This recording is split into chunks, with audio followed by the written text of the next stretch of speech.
and we can get started. Go right ahead. Okay.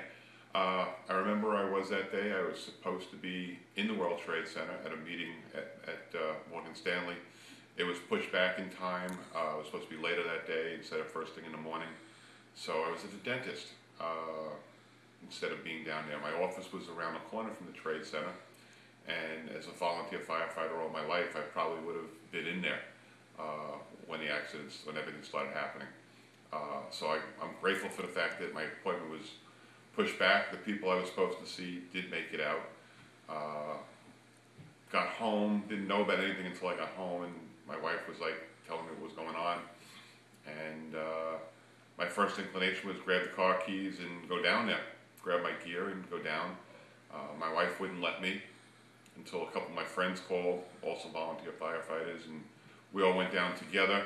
That was the last time I was home for about 3 weeks. Went down there, I couldn't believe what I saw. I just, couldn't believe it. Driving down the West Side Highway, all these years you look up and you know where you are by how much you can see the towers. They were gone. And got down there, got as close as we could, and walked the rest of the way. Picked up guys along the way. Can't believe that in my car, my truck, I had squeezed about 8 guys into it with gear up on the roof, and got down there, went to work. It was just mass chaos.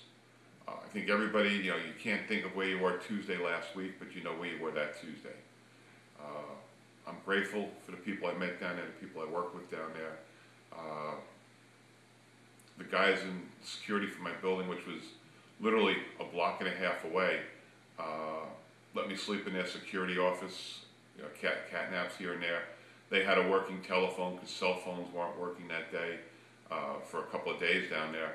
So they let me call home every so often to let my wife know that I was okay. Slept in, it was better than sleeping in the streets like some of the guys were.